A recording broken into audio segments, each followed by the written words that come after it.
Bienvenidos a Sana que Sana, un gusto estar nuevamente con ustedes. Hoy vamos a estar hablando de un tema, doctora María Piedad, que a veces existen muchos mitos alrededor de él. Vamos a hablar de la parálisis cerebral infantil y de adultos, pues como es un asunto que no es una enfermedad como tal, pero no tiene cura, pues obviamente un niño que tenga parálisis cerebral va a llegar a su adultez con parálisis cerebral. Ese es nuestro tema de hoy en Sana que Sana. Le agradecemos al Instituto Neurológico de Colombia por prestarnos este ratico, a la doctora María Piedad Dulcey Cepeda, neuropediatra. ¿Cómo estás? Muy bien, Olguita. Muchas gracias por la invitación. ¿Qué tan común es este diagnóstico, parálisis cerebral en los niños, doctora María Piedad? Pues es un motivo de consulta frecuente, ¿no es cierto?, en las consultas de neuropediatría, pero más que no tiene cura, como lo anunciaste, es una entidad que tiene un gran potencial rehabilitador. ¿No es cierto? Entonces sí hay unas cosas pues que no se pueden corregir, pero hay cosas que son potencialmente rehabilitables. ¿Cuándo sucede? ¿En qué momentos de la vida puede suceder la parálisis cerebral? La parálisis cerebral es como una gran sombrilla, ¿no es cierto?, que abarca varios síndromes, especialmente parálisis cerebral se refiere a una incapacidad motora y dificultades con la postura, ¿no es cierto? Es una lesión estática, ¿no es cierto?, no es progresiva, pero como el cerebro de los niños va cambiando con el tiempo, sí va uno encontrando clínicamente unos signos específicos, ¿no es cierto?, a medida que el niño va creciendo. Pero como te digo, hay muchas alternativas que pueden mejorar la calidad de vida del niño y de la familia. Esto puede presentarse durante el embarazo, durante el parto, y me decías que durante los 3 primeros años de vida, ¿cierto? Sí, es una injuria al cerebro, ¿no?, bien sea durante la gestación, en el momento del parto o después del parto, antes de los 3 años de vida. Ese nombre del diagnóstico parálisis es literal, es decir, algo dejó de funcionar algún área del cerebro que genera esos síntomas. Sí, más que todo se utiliza como para una codificación internacional, ¿no es cierto?, de parálisis cerebral. Y como te dije al inicio, como el principal signo es la parte motora, no hay un control motor adecuado o postural, por eso se llama parálisis cerebral. Pero hay otras personas que prefieren no darle ese nombre por el impacto que hay en las familias y han postulado otras nominaciones como la incapacidad motora de origen cerebral. Perfecto, adelante doctora. Y como vamos a hablar de parálisis cerebral infantil y de adultos, tenemos con nosotros al doctor Felipe Álvarez. Él es residente de neurología, eso quiere decir que está en camino próximamente. ¿Qué tan próximo, Felipe, a ser neurólogo? Un poquito más de un año. ¿Cuánto dura la especialidad de neurología? 4 años. Después de 6 años de medicina. Después de 6 años. Qué tan interesante. Parálisis cerebral es un tema para el cual te están preparando bastante, Felipe. Sí, es un tema que nosotros también los neurólogos, pues, o los que vamos a ser futuros neurólogos de adultos, también tenemos que tener pues en cuenta. Perfecto. La doctora María Piedad nos envió unas imágenes para dar cuenta de varios temas bien importantes con relación a la parálisis cerebral desde el comienzo del programa. Adelante, doctora, póngase cómoda, está en su casa.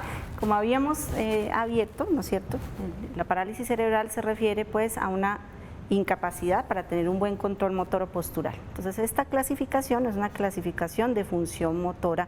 Aquí dice grosera, pero es gruesa, ¿no es cierto? Okay. Control de cabeza, control de nuestro tronco, sedestación, o sea, sentarse, bipedestación, que podamos estar de pie, ¿no es cierto? Y es muy sencilla. Hay varios niveles, ¿no? Hay varios niveles, del 1 al 5, ¿no es cierto?, siendo 1 pues el mejor porque camina sin restricciones, que es otra cosa que las personas erróneamente creen que con parálisis cerebral los niños no van a poder caminar. La gran mayoría camina, ¿no? Sí, la mayoría podrán caminar con todos los tratamientos que existen hoy en día. Nivel 2, marcha sin apoyos pero limitada, ¿no?, porque la parálisis dificultades, entonces músculos que no se entrenan, ¿no es cierto?, o que no se utilizan, pues van a generar posturas anormales, retracciones, entonces puede ser que veamos que una persona mueve una extremidad menos que otra, que la arrastra, este es el nivel 2. El nivel 3 necesita apoyos para la marcha, entonces somos los nenes que vemos con caminador, ¿no es cierto?, con ortesis para la bipedestación, sí, con bastones, todas esas cosas. Nivel 4, movilidad asistida por otros, o sea, necesita de otra persona para poder movilizarse. Y nivel 5 ya es el que está dependiente de la silla de ruedas. Perfecto, entonces tengamos en cuenta que existen varios niveles y hay una clasificación de la parálisis cerebral infantil que nos ilustran estas imágenes, doctora. Sí, mira, la anterior pues era la parte de movilidad. Acá es más o menos para ubicarnos anatómicamente en el cerebro qué área puede estar afectada dependiendo de lo que encontremos en la clínica. A ver. Entonces, por ejemplo, la más frecuente de las parálisis cerebrales son estas de acá, ¿no es cierto? Estas de acá que vemos en azul, ¿no es cierto? Estas zonas que están demarcadas en azul es la corteza motora, ¿no es cierto? Sí. Que es la que va a controlar pues todo, la movilidad de los brazos, la cara, las extremidades, el tronco, ¿no es cierto? Entonces, dependiendo de esa zona cerebral, por ejemplo, en este corte es como un corte coronal, ¿no es cierto? Como si la persona tuviera la cara acá enfrente. Entonces, toda esta parte que está marcada en azul es para hablar de tetraparesia. Tetraparesia quiere decir que tanto los brazos como las piernas están afectadas en el movimiento, ¿listo? O se mueven, o no se mueven nada o se mueven poco. Entonces vamos a encontrar esto. Cuando es solamente un pedacito de la corteza, por ejemplo acá, donde tenemos la movilidad de una de las extremidades, hablamos de monoplegia, o sea, de una sola extremidad comprometida, diplegia, ¿no es cierto? Cuando son estas dos zonas que están marcadas acá, porque acá está la representación cerebral de la movilidad de las extremidades inferiores, ¿no es cierto? Entonces ese término de diplegia porque es doble. Y hemiparesia es cuando solo un lado del hemisferio, o sea, un solo lado del cuerpo, está afectado, ¿no? Usualmente estas zonas que están marcadas en azul en los pacientes con parálisis cerebral se han visto afectadas por infartos cerebrales, por sangrados, ¿no es cierto? Porque no hubo el adecuado aporte de oxígeno en el momento del nacimiento, porque no hubo el adecuado aporte de glucosa también, entonces se pueden generar estas ¿Y las dos alteraciones. imágenes laterales?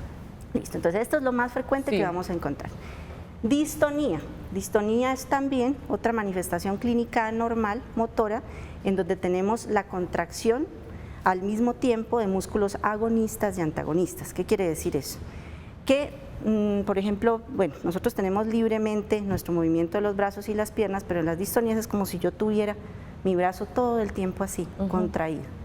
Esto es terriblemente doloroso, esto genera otras complicaciones en el paciente porque puede haber desplazamiento de articulaciones por esa torsión forzada, ¿no? Entonces, aquí se han señalado estas estructuras que se llaman los ganglios basales. Que son los que producen, su afectación produce la distonía. Son también sustancia gris, como la que se pinta acá, pero profunda, y es la que controla el movimiento. Por ejemplo, que yo pueda coger un lapicero y escribir precisamente en un renglón, y todos estos pacientes que tienen este tipo de parálisis cerebral no pueden hacerlo, ¿no es cierto? Por afectación de esto. Hay que entender que esto, a veces hay pacientes que tienen una mezcla de todo esto, ¿no es cierto? No es solamente... Y la ataxia. Y esta, que es la más rara, ¿no es cierto? Es cuando se afecta aquí es un corte de perfil, es como si la cara del paciente estuviera acá. Esta porción se llama cerebelo. Cerebelo es una estructura que queda en la parte muy posterior de la cabeza y es la que comanda el equilibrio, la postura, la motricidad fina. Usualmente este tipo de parálisis cerebral se asocia a otras causas que no son, por ejemplo, la falta de oxígeno al nacer, la hipoglicemia, un accidente cerebrovascular, un trauma. Usualmente este tipo de parálisis cerebrales se asocia a causas metabólicas, ¿no? A errores innatos del metabolismo. Perfecto, doctora. Igual Más adelante seguimos con las otras imágenes. Muy bien. Felipe, ya la doctora grosso modo nos ha hablado de un poco de las causas. ¿Qué puede originar una parálisis cerebral durante el embarazo, en el parto o durante los 3 primeros años de vida? ¿Cuáles son esos motivos, factores de riesgo que pueden generar una parálisis cerebral, Felipe? Bueno, entonces es importante tener en cuenta que lo que estás diciendo, o sea, este daño que se presenta en el cerebro es un daño que se presenta tempranamente en un cerebro que está en desarrollo, ¿cierto? Esto no le va a suceder a una persona que ya está en la adolescencia o una persona que ya está en la adultez, sino que se va a presentar en el niño y ese niño pues posteriormente se va a volver un adolescente o un adulto que va a tener esas manifestaciones, ¿cierto? En cuanto a los riesgos, pues principalmente todo lo que pueda suceder alrededor de un embarazo como una infección, alguna alteración, por ejemplo, vascular también que pueda generar un infarto en ese cerebro que se está empezando apenas a desarrollar, la restricción en el crecimiento dentro del útero también, otros factores que sean asociados, por ejemplo, a la salud de la madre, que es la preeclampsia, ¿cierto? Todas condiciones que puedan hacer que un embarazo sea de alto riesgo pueden generar en ese cerebro inmaduro una lesión que con el tiempo se va a manifestar de la forma en la que la doctora nos ha explicado. O sea que de alguna manera los controles prenatales que tanto le insisten a las mujeres en embarazo pueden ser un factor de prevención justamente para este tema y para muchísimos otros. Completamente. O sea, una de las metas pues en salud y uno de los digamos marcadores pues como de desarrollo en una de las sociedades o en estos países que estamos en vía de desarrollo es la salud de las madres y la mortalidad materna, ¿cierto? Y todo eso se va a prevenir si la gente hace unos adecuados controles prenatales, ¿cierto? Las ecografías, el seguimiento y que un embarazo que sea de alto riesgo pues tenga una evaluación o una vigilancia estricta pues por el ginecólogo o por el médico pues que le esté tratando. Hasta ahora, por lo que entiendo, Felipe y doctor, hemos hablado de lo que puede originar parálisis cerebral durante el embarazo. Y en esos primeros 3 años de vida, ¿qué puede pasar, Felipe, que genere parálisis cerebral?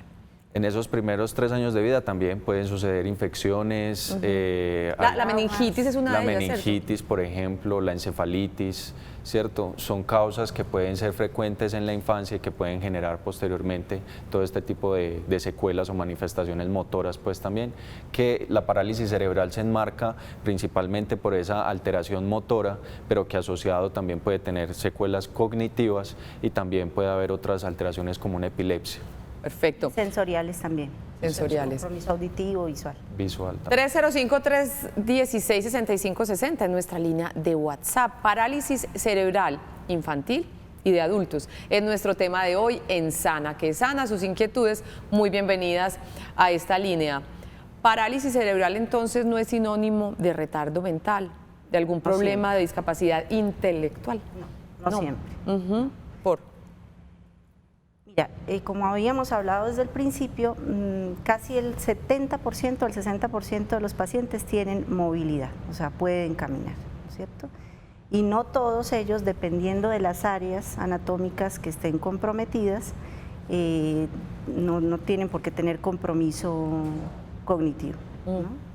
Entonces, hay varias herramientas pues, para hacer esa evaluación, está la evaluación clínica en el consultorio, hay herramientas también objetivas pues para marcar la capacidad intelectual. Perfecto. La fisioterapia, Felipe, juega un papel muy importante en los pacientes con este diagnóstico, teniendo en cuenta que es un trastorno motor o muscular, básicamente el protagonista en este tema. La fisioterapia, ¿por qué es importante en este tema, doctor? Entonces, la fisioterapia es importante porque digamos que es el tratamiento que tenemos a la mano o es la forma en cómo podemos ayudar a estos pacientes a que tengan una vida muy cercana a lo normal y que puedan tener un funcionamiento pues adecuado, ¿cierto? Como la doctora estaba diciendo, no todos estos pacientes o la parálisis cerebral no es sinónimo de retardo mental, ¿cierto? Algunos de estos pacientes también van a tener una capacidad cognitiva cercana a lo normal o normal. Entonces, la fisioterapia no puede solo enmarcarse desde el punto de vista motor, sino que tiene que ser de forma integral, ¿cierto? Que sea acompañada de terapia ocupacional, que el paciente se pueda, digamos, enrutar en algo o en algún tipo de actividad que le pueda permitir ser independiente en el futuro y es también eso, o sea, no solo fortalecer la parte motora, sino también la otra parte cognitiva y tratar pues como de rehabilitar al paciente también en ese sentido. Por eso es importante, porque nos va a permitir que un niño llegue a la adolescencia o a la adultez y que pueda ser lo más independiente posible. Perfecto. Seguiremos hablando con el doctor Felipe Álvarez, residente de neurología, con la doctora María Piedad Dulcey Cepeda, neuropediatra del Instituto Neurológico de Colombia. Hoy estamos hablando de parálisis cerebral, tanto de niños como de personas adultas. Y nos fuimos para el Comité de Rehabilitación de Antioquia a conocer justamente en qué consiste una de esas terapias vitales para el diagnóstico que nos ocupa hoy en Sana que Sana, parálisis cerebral. Veamos. Veamos acá.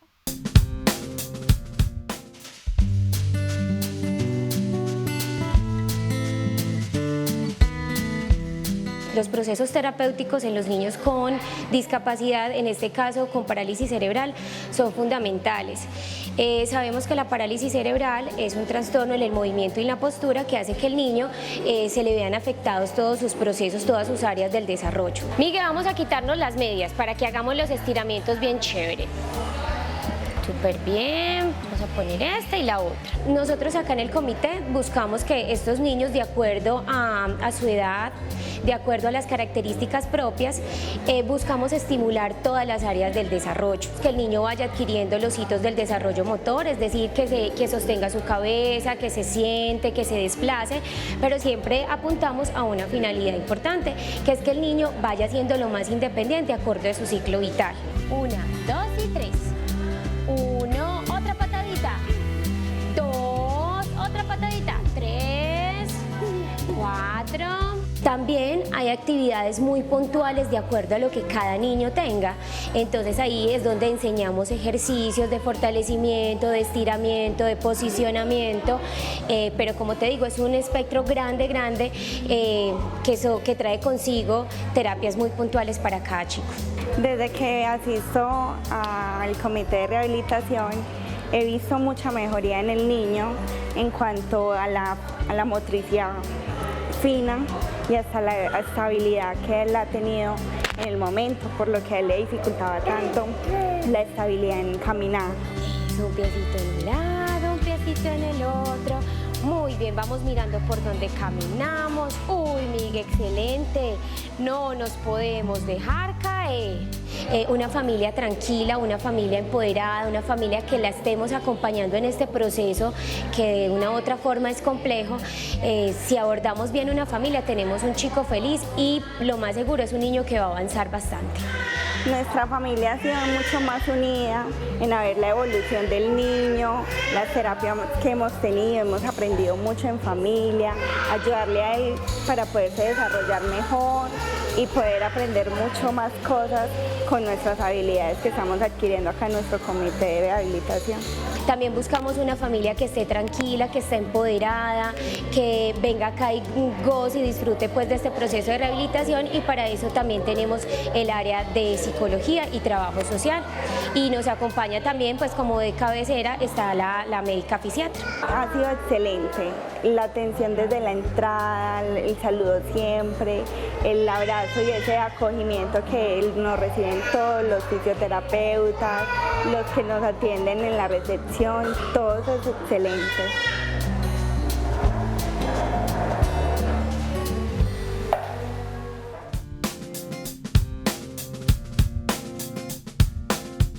Pues tu compañera habló de la médica fisiatra, se le tiene la médica fisiatra que está por aquí. Carolina Toro, bienvenida, ¿cómo estás? Muchas gracias, estoy muy bien, muy contenta de estar aquí con ustedes. Y nosotros de tenerte por acá. Pedagogía de las labores del área de la salud, diferencia entre fisioterapia y fisiatría. Fisioterapia es un área profesional, es un terapeuta que estudia 5 años para enfocarse en el manejo, sobre todo el movimiento y la postura. Nosotros los fisiatras somos médicos especialistas en medicina física y rehabilitación. Nos encargamos de coordinar todos los procesos de rehabilitación en las diferentes áreas que tenemos, porque no solo nos enfocamos en la fisioterapia, sino terapia ocupacional, terapia del lenguaje, nos encargamos de organizar los procesos. Perfecto. Hablábamos, Caro y yo, días previos pues, al programa. Hay asuntos que ella quiere aclarar desde su área con relación a la parálisis cerebral. No es una enfermedad, es una condición de salud que ni progresa ni se contagia. Hagamos énfasis en eso. Hay gente que piensa que la parálisis cerebral es contagiosa. Sí, por eso decimos que es una condición de salud. Si bien necesita controles en salud, controles médicos, y puede haber cambios a medida que el niño crece por su desarrollo, no es una enfermedad que va a empeorar ni que va a conllevar a la muerte.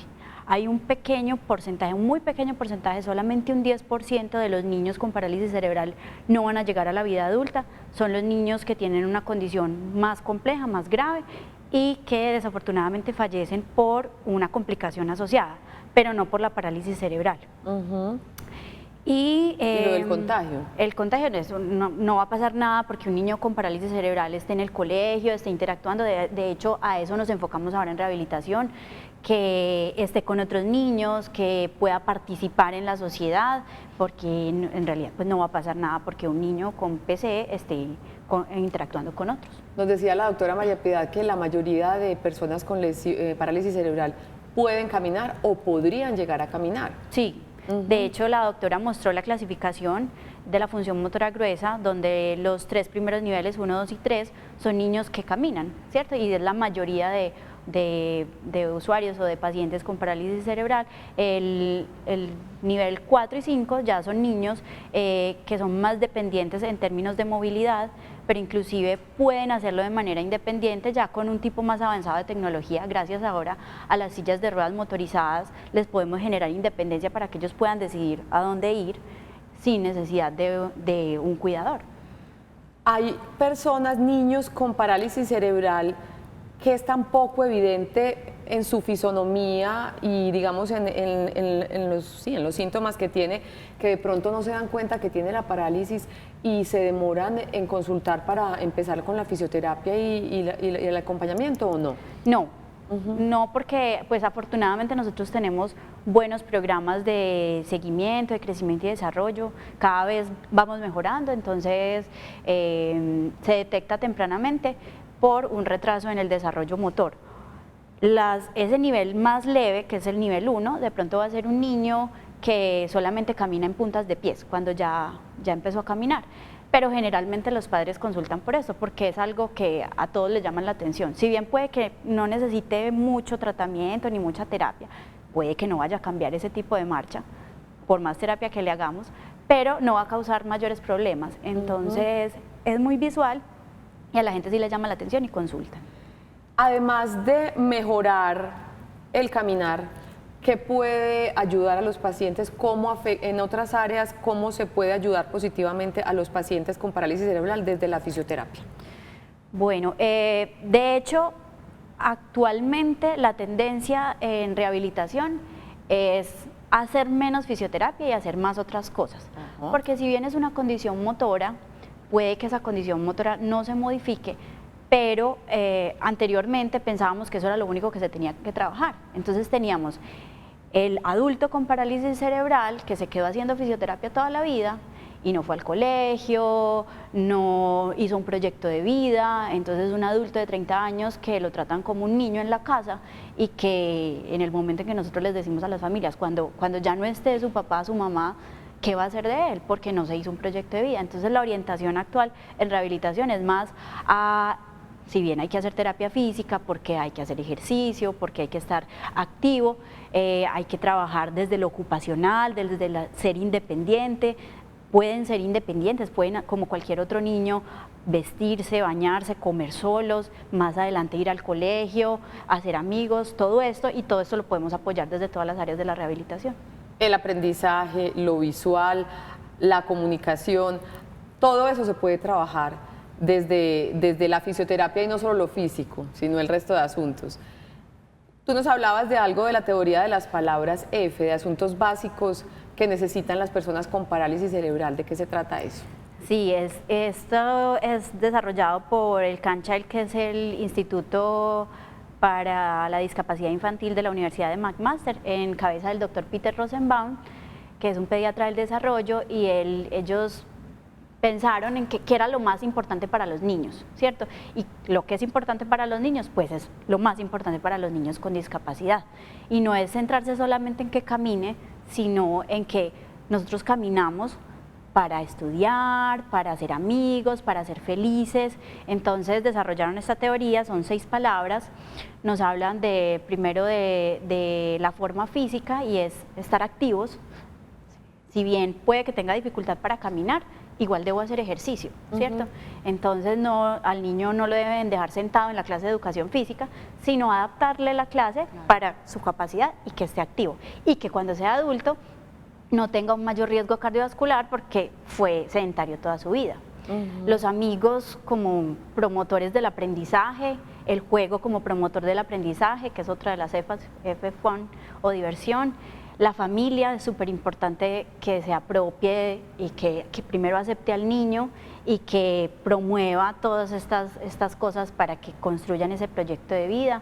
Pensar en el futuro, pensar en que no van a ser niños eternos, ¿cierto? Sino que hay que construir un proyecto de vida. No por el diagnóstico de parálisis cerebral la vida se acabó, sino que hay que replantear ciertas cosas y retomar ese proceso. ¿Has visto procesos inolvidables allá en el comité gracias a toda esta atención, este tratamiento integral? Sí, claro. Nosotros tuvimos un programa que era, pues a pesar de que yo trabajo con niños, un programa de rehabilitación laboral, entonces donde veíamos que los chicos que ya llegaron a la vida adulta, cómo los vamos a promover a esa parte laboral y que gracias a todo el apoyo que recibieron en la infancia, pues ahora se está haciendo ese paso. Ahí está. ¿Sí ven? El tono es esperanzador, el tono y la invitación es a pensar que no se acabó el mundo porque llegó a nuestra familia un bebé hermoso con parálisis cerebral. Siempre hay alternativas, siempre hay salidas y siempre hay manos expertas que entre más temprano comiencen a trabajar con ellas, mejor será el pronóstico y la independencia de esta persona, que me pareció muy linda esa frase, no pueden ser eternos niños, sino que tienen todo el derecho a construir su proyecto de vida y en manos de sus cuidadores está este asunto. Carolina, muchas gracias por estar con nosotros. Con mucho gusto. Y gracias al Comité de Rehabilitación de Antioquia también por permitirnos tenerla acá con nosotros. Vamos a nuestra primera pausa, nuestra línea de WhatsApp es el 305-316-6560. Vamos a una pausa cortiquitica, inquietudes sobre parálisis cerebral. Bienvenidas a esa línea en Sana que Sana, ya regresamos.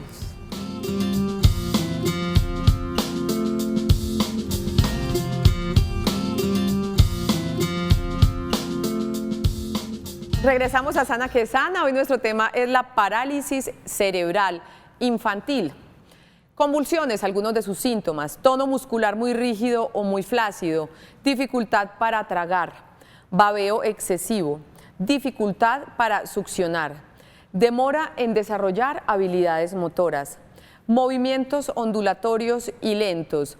Felipe y María Piedad, ¿algo más que agregar dentro del tema de los síntomas de la parálisis cerebral? Sí, eso depende pues de las causas, ¿no? De las causas que ocasionaron la parálisis cerebral. Entonces, por ejemplo, la causa más frecuente es la prematurez. O sea, los niños que nacen sobre todo por debajo de 1000 gramos de peso. Ellos son los que van a tener unos síntomas más floridos de la enfermedad, ¿no es cierto? Como mirábamos en las gráficas que yo presenté, esas líneas en azul, ahí está la corteza cerebral. Entonces las convulsiones van a ser un síntoma muy frecuente en los pacientes con parálisis cerebral.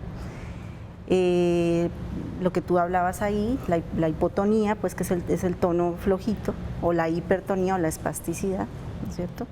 La alteración en los movimientos, ¿no? Todas esas cosas hacen parte. ¿Se espera, Felipe, que un paciente adulto con parálisis cerebral, si ha hecho un buen proceso, tenga estos asuntos no tan afectados? Eso también depende. Eso también depende, ¿cierto? Digamos que, como decía la doctora al principio del programa, esta es una condición que es como una sombrilla, ¿cierto? O sea, recoge un montón de manifestaciones y el grado de discapacidad o de limitación puede ser variable y las presentaciones pueden ser muy diferentes pues, entre un paciente y el otro, ¿cierto? Lo ideal es que el programa y la rehabilitación que se le haga a estos pacientes siempre sea integral y que sea adecuada, o sea, todos los pacientes deben recibir el mismo manejo, ¿cierto? Y el mismo cuidado, obviamente enfocándose más en las dificultades que tenga uno o el otro, pero que tengan acceso a todo el tipo de terapias que se requieren para que los pacientes sean independientes. Y hablando de acceso, nuestro sistema de salud es oportuno al remitir a este tipo de fisioterapias y ayudas y tratamientos para los pacientes con parálisis cerebral. Bueno, lo que pasa es que el sistema de salud está compuesto pues, por las EPS, ¿cierto? Y cada EPS tiene contrataciones y tiene manejos diferentes. Entonces eso puede hacer que a veces se retrase un poco el inicio de la atención en salud pues, que se le debe dar a estos pacientes. Hay una ley estatutaria que salió en 2013, que es la 1618, y que trata pues como de desglosar un poco lo que ya se venía hablando hace mucho tiempo en Colombia, desde el 2012 o incluso 2012, 2006, 2017, y que pues a los pacientes que nos están viendo en este momento pues sería bueno que la leyeran para poder ver todos los derechos a los que ellos pueden acceder y que esta ley pues les da, ¿cierto? El acceso es variable, ¿cierto? No podría decir pues que es bueno, que es malo, eso depende de cada una de las entidades. Y me quedó gustando la palabra acceso. Un paciente adulto con parálisis infantil debería tener acceso a la educación superior, debería tener acceso al mundo laboral. ¿En la vida real eso sucede? Bueno,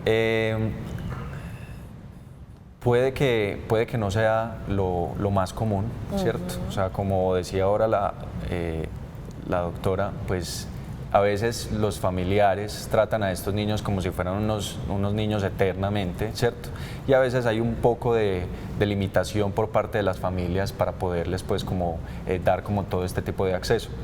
Hay estudios pues o hay datos que vienen del Reino Unido en donde han podido determinar que más o menos un 40% de los pacientes van a tener una limitación o una discapacidad cognitiva de moderada a severa pues, o a grave, ¿cierto? El resto de los pacientes van a estar entre una inteligencia normal y una discapacidad que es limítrofe o que es leve, o sea que esos pacientes pues cognitivamente podrían desarrollar muchas cosas y podrían incluso pues llegar hasta un programa universitario.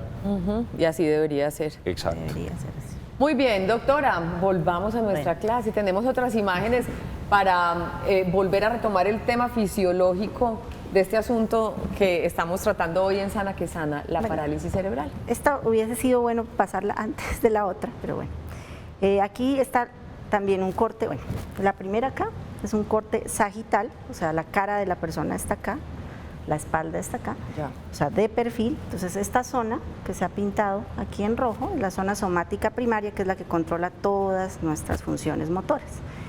Ya en este corte es un corte coronal y aquí tenemos la representación de todas las extremidades, la mano, la cara en la corteza cerebral. Entonces depende de la zona afectada serán las manifestaciones en la parálisis cerebral. Entonces como hay una afectación, falta oxígeno, se dañaron las neuronas de esta corteza que comandan el movimiento, tendremos entonces en los músculos como nadie los dirige, ¿no es cierto? Predomina entonces pues la espasticidad por eso, porque no hay un control cerebral.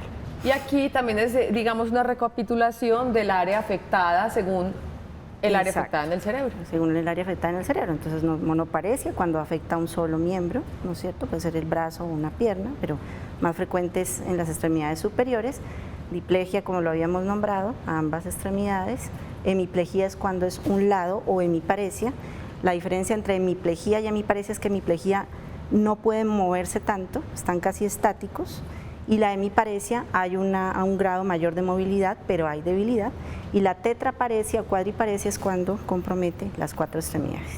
Uno de los asuntos que puede causar la parálisis, Felipe, son las infecciones, la meningitis, como decíamos ahorita, una de ellas. ¿Hay una vacuna para eso? ¿Necesariamente la previene esa vacuna con relación a la parálisis o no? O sea, pues las vacunas van dirigidas a tratar como de prevenir las infecciones más frecuentes y estos gérmenes pues que se previenen no, digamos que no todas las cepas o digamos por así decirlo, no todos los integrantes de esta familia pues pueden ser cubiertos por una misma vacuna, ¿cierto? Hay algunas que quedan por fuera y que se pueden presentar en niños o en adultos también, o incluso pues por gérmenes o por agentes infecciosos que no tienen una vacuna específica para su prevención. Entonces, a pesar de que la vacunación es algo que es importante y que se debe hacer, pues eso no necesariamente disminuye el riesgo pues a cero, a un 0%, sino que es algo que se puede también presentar en la vida. Perfecto. Aunque con hablar de fisioterapia y de todo lo que hablamos con Carolina, ya hemos hablado del tratamiento, podemos ahondar en el tema de tratamiento para parálisis cerebral, doctora María Piedad. Sí, Olguita, mira, pues la rehabilitación obviamente es pilar fundamental del tratamiento de estos pacientes, pero hay medicamentos que pueden ayudar a mejorar la movilidad de los pacientes con parálisis cerebral. Entonces, el mejor medicamento que se ha descubierto hasta el momento, para mi concepto y para lo que se publica en la literatura internacional, es la toxina botulínica. ¿no? La toxina botulínica es un compuesto, ¿no? Pues extraído, ¿no es cierto?, del Clostridium. ¿El nombre que conocemos cómo es? Botox. Eso, Botox. No, hay muchas marcas, ¿no es cierto? Pero Ok. Botox es pues como la más famosa, pero hay marcas, hay otro tipo de marcas también muy buenas. Entonces este compuesto, como en la parálisis cerebral tenemos un daño cerebral, ¿no es cierto?, que afecta nuestra movilidad, que hay espasticidad, o sea que nosotros tratamos de mover los brazos o las extremidades de los pacientes y hay un aumento. Entonces, este tipo de cosas no solo van a llevar a que no pueda mover sus extremidades, sino que esto generará dolor, ¿no es cierto?, en el paciente que lo padece, desacomodación de las articulaciones, o sea, una subluxación, que se salga una luxación del hombro, de la cadera, que es una complicación muy frecuente en la parálisis cerebral. Y como el paciente está tan quieto, generará retracciones y posturas anormales. O sea, retracciones es que si un paciente está encogido todo el tiempo así, va a generar retracciones en las extremidades que van a imposibilitar el aseo adecuado, ¿no es cierto? Entonces los pacientes que no son responsables de su autocuidado, pues es el cuidador el que se ve muy maniatado por ese aumento de la espasticidad en las extremidades inferiores y no poder asear a un niño. Entonces la toxina es una inyección de dosis de acuerdo al peso del paciente y a la edad, ¿no? Porque no en todo se puede poner, ahí hay algunas indicaciones para no colocar, en aquellos músculos que están con aumento del tono. Entonces al colocar la toxina allí, ese músculo se relaja y permite que la extremidad se libere de ese control anormal y esta toxina debe ir de la mano de la rehabilitación. Entonces tiene que haber un ejercicio activo de esos músculos para que la toxina pueda tener un mejor potencial. Ese es un tratamiento. ¿Hay Sí. algo más? Sí, hay con otras relación cosas, a tratamientos. ¿no es cierto? Hay otras cosas que se han postulado, pero la verdad acá en Colombia no tenemos experiencia de ello. Estimulación magnética cerebral, ¿no es cierto? Pero se ha utilizado más que todo en pacientes con accidente cerebrovascular, después que quedan con una monoparesia, o sea, con una imposibilidad para mover una de sus extremidades y eso. Perfecto. Básicamente. Felipe, en algunos casos de parálisis infantil también hay afectación de los ojos, como un movimiento de los ojos, Sí. ¿cierto? ¿Eso también se puede trabajar a través de rehabilitación? Sí. ¿Cómo es eso? Bueno, pues precisamente, o sea, el proceso específico de cómo se va a realizar, pues como toda la rehabilitación, se lo dejaría pues como más a la doctora especialista en rehabilitación, pero sí, o sea, hay muchas manifestaciones de esta enfermedad que van a ser potencialmente rehabilitables y ese es el mensaje grande que le debe quedar pues a los que nos están viendo en este momento. Sí, es importante mencionar, ¿no es cierto?, que yo ya lo dije, que el compromiso sensorial, auditivo o visual es frecuente en los pacientes con parálisis cerebral. Entonces la rehabilitación visual es muy importante hacerla desde pequeños. Gracias a Dios estamos en un medio aquí en Medellín y en Antioquia, yo pensaría que eso funciona muy bien. Como lo dije, una de las primeras causas de la parálisis cerebral es la prematurez y la prematurez de por sí ya tiene una revisión oftalmológica desde que están en la unidad de cuidado intensivo neonatal y persiste durante toda la vida. Hay terapias que ayudan precisamente a controlar ese tipo de movimientos anormales que tú has mencionado, ¿no es cierto? Hay algunos tipos de parálisis cerebral que no solamente se afectó las neuronas que comandaban la parte motora, sino la irrigación a la retina. Entonces va a haber una cosa que se llama nistagmo ocular, que es donde los ojos empiezan a bailar así de un lado para Sin otro control. porque no puede fijarse la mirada. Entonces hay terapias para eso, ¿no? Siempre hay alternativas, Siempre. insistimos. Un mensajito que más que mensaje es pregunta, más que pregunta es un mensaje. Todo se puede trabajar si tiene padres que le colaboren y no tratarlo como una persona con dificultades, porque uno es capaz de sacarlos adelante. ¿De acuerdo o no, Felipe? Completamente. ¿Y la doctora? Totalmente. La familia es básica. En la notica hecho, de la rehabilitación sí que nos lo dijo la fisioterapeuta. Total. De hecho, el principal fisioterapista o el principal rehabilitador es la familia, ¿no es cierto? Obviamente los especialistas y los terapeutas estamos para guiar a la familia, pero si nosotros decimos por dónde tiene que irse esta familia, pero no lo hacen y dependen pues solamente de las terapias o las cosas, pues de pronto ese desarrollo de esa persona no vaya a ser tan bueno como una familia que se involucre en la rehabilitación de uno de estos pacientes. Supremamente importante la labor de la familia en este y en todos los temas que tratamos en Sana que Sana. Hoy estamos hablando de parálisis cerebral, vamos a nuestra segunda pausa y ya regresamos. Nuestra línea es el 305-316-6560 para las inquietudes que ustedes quieran compartir con nuestros especialistas. Ya volvemos.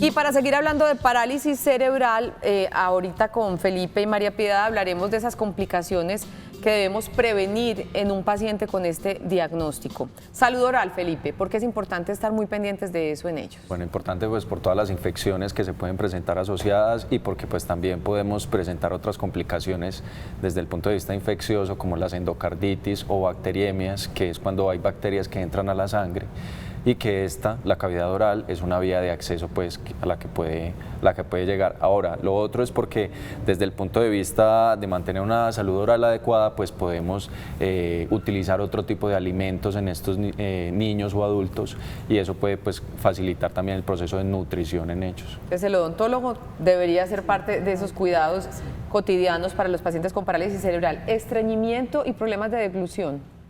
Los pacientes, por esa falta de movilidad, para tener una buena salud intestinal debe haber movimiento para que pueda estar este proceso bien. Entonces, como el paciente en parálisis cerebral tiene la limitación de sus movimientos, el estreñimiento es un signo frecuente. Entonces, se puede modificar la dieta, ¿no es cierto?, una dieta saludable, o se pueden colocar medicamentos para que mejore el tránsito intestinal y no exista esta dificultad. Pues odontólogo y nutricionista también importante. También.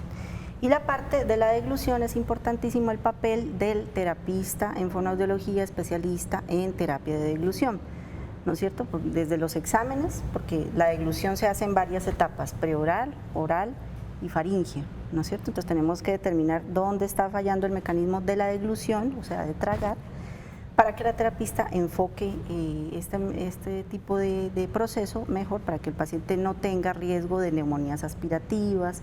Usualmente el paciente con parálisis cerebral no controla bien la saliva, ¿no? Entonces todas estas terapias ayudan a que esto minimice la producción. De hecho, la toxina no solo se puede aplicar en los músculos, sino también en las glándulas salivares. Perfecto. Otros asuntos, osteopenia, artrosis, contracturas que se deben prevenir para evitar complicaciones, Felipe. Exacto, entonces dentro del manejo integral que se le va a dar al paciente adulto con parálisis cerebral hay una guía que viene del Instituto Nacional de Salud de Inglaterra, pues, o del Reino Unido, y habla eso, o sea, la osteopenia o la osteoporosis que pueden presentar estos pacientes, también porque si hay anticonvulsivantes y si tienen epilepsia, esto también puede generar un riesgo de osteoporosis en ellos, entonces hay que estar pendientes de esto.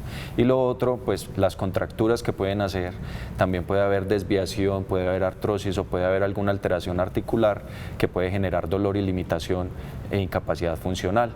Entonces es algo que se puede tratar con la toxina botulínica en caso de que haya contracturas o algo doloroso y con la terapia física pues también, que es importante. Perfecto. Hay que estar también atentos al sueño de los pacientes con parálisis cerebral y por ende también a su salud mental, ¿verdad? Totalmente. Entonces algunos de los pacientes tienen dificultades para conciliar el sueño. Esto puede ser derivado a veces de las mismas contracturas musculares que generan dolor o luxaciones pues, de sus articulaciones que generan dolor. Y niño que no duerme, pues es un niño que va a tener más dificultades conductuales. Entonces hay que estar pendiente de eso, comentarlo con el neuropediatra, con el fisiatra para que se pueda hacer la intervención. Pubertad precoz, endocrinólogo también juega ahí parte. Endocrinólogo pediatra, porque algunas de las niñas tienen, ¿no?, una aparición temprana de los signos de los caracteres sexuales secundarios, vello, menstruación incluso, entonces es muy importante el papel del endocrinólogo pediatra. Y ojo con esto, es absolutamente cruel y deplorable, pero me decía la doctora María Piedad que se presenta muy común el abuso sexual en pacientes, en niños y en jóvenes con parálisis cerebral. Sí, eso pasa. Entonces, sí, eso lastimosamente vivimos en una sociedad donde atacar al débil y al indefenso se ha vuelto como pues algo cotidiano, se ha vuelto algo como paisaje. Entonces todos los cuidadores tienen que estar muy atentos, muy alerta para proteger a las niñas y a los niños también. Perfecto.